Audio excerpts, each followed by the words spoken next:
ಏನಮ್ಮ ಹೊರಟೇ ಬಿಟ್ಯಾ?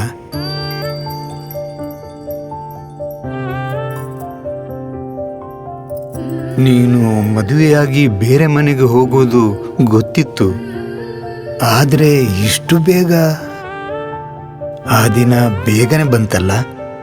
ನಾನು ಮದುವೆಯಾಗಿ ಬೇರೆ ಮನೆಗೆ ಹೋಗ್ತೀನಿ ಅಂತ ಎಲ್ರಿಗೂ ಗೊತ್ತು. ಆ ಸಮಯ ಈಗ ಬಂದಿದೆ ಅಂತಾನು ಎಲ್ರಿಗೂ ಗೊತ್ತು.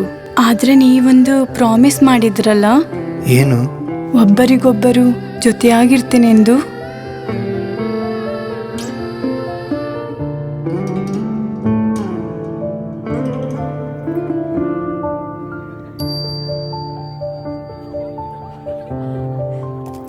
ನನಗೆ ಗೊತ್ತು ನೀನು ನನ್ನನ್ನೇ ಹುಡುಕ್ತಾ ಇದೀಯ ಅಂತ, ಆದರೆ ಹುಡುಕ್ಬೇಡ. ಎಲ್ಲಿದ್ಯಾ ಅಣ್ಣ? ನನ್ನನ್ನು ನೋಡಿದ್ರೆ ನಿನ್ನ ಮೇಕಪ್ ಹಾಳಾಗುತ್ತೆ. ಮೇಕಪ್ ಹಾಳಾದ್ರೂ ಪರವಾಗಿಲ್ಲ ಬಿಡು. ನೀನು ಸದಾಕಾಲ ನನ್ ಜೊತೆ ಇದ್ದಿದ್ರಿಂದಲೇ ನಾನು ಜೀವನದಲ್ಲಿ ಸಾಧನೆ ಮಾಡಲು ಸಾಧ್ಯವಾಯಿತು. ಪ್ರಾಮಿಸ್ ಮಾಡು, ನಾನು ಹಿಂದೆ ನೋಡುವಾಗ್ಲೆಲ್ಲ ನೀನು ಅಲ್ಲಿರ್ತೀಯ ಎಂದು. ಪ್ರಾಮಿಸ್?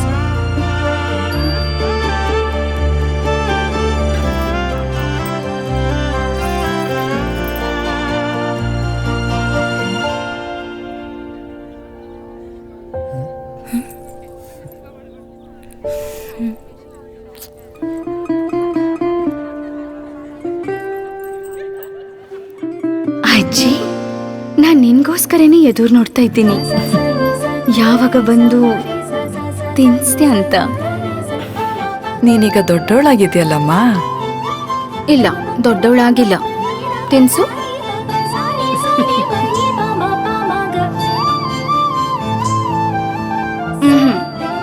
ಏನಾಯ್ತಮ್ಮ? ಪ್ರಾಮಿಸ್ ಮಾಡು, ನಾನ್ ಎಲ್ಲೇ ಹೋದ್ರೂ ನೀ ಇದೇ ರೀತಿ ಪ್ರೀತಿಯಿಂದ ಕೈಯಾರೆ ಉಣಿಸ್ಬೇಕು. ಪ್ರಾಮಿಸ್?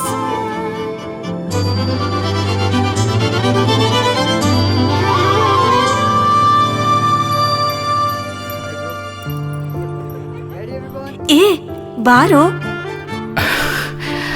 ಇವತ್ತು ಸ್ವಲ್ಪ ಕನ್ಫ್ಯೂಸ್ ಆಗಿದೆ. ಏನಾಯ್ತು? ಹ್ಯಾಂಡ್ ಶೇಕ್ ಮಾಡ್ಲಾ ಇಲ್ಲ ಮೊದಲನಾಗೆ ಹಗ್ ಮಾಡ್ಲಾ? ಇಲ್ಲಿ ಬಾ, ಹೇಳ್ತೀನಿ.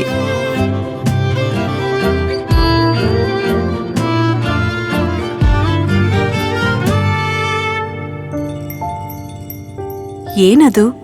ಹುಡುಗ ಹುಡುಗಿ ವ್ಯತ್ಯಾಸ ಯಾವತ್ತಾದ್ರೂ ಮಾಡಿದ್ವಾ? ನಮ್ಮ ಫ್ರೆಂಡ್ಶಿಪ್ ಕೂಡ ಮದ್ವೆ ಆದ್ಮೇಲೂ ಹಾಗೇ ಇರ್ಬೇಕು. ಪ್ರಾಮಿಸ್ ಮಾಡು.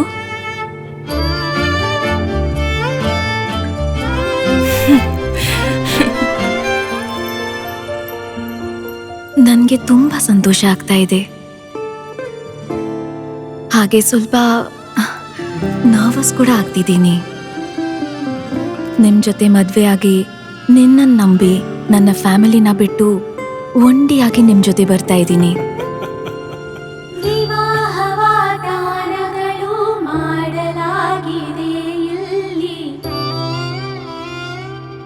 ನನಗೆ ಒಂದು ಕ್ಷಣ ಕೂಡ ಆ ಒಂಟಿತನ ಕಾಡದ ಹಾಗೆ ನೋಡ್ಕೋತೀನಿ ಅಂತ ಪ್ರಾಮಿಸ್ ಮಾಡು.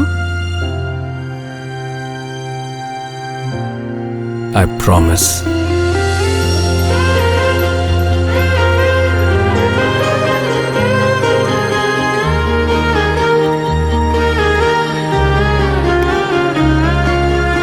ಈ ಎಲ್ಲಾ ಪ್ರಾಮಿಸ್ಗಳ ಜೊತೆ ನಾವು ಒಂದು ಪ್ರಾಮಿಸ್ ಮಾಡುತ್ತಿದ್ದೇವೆ.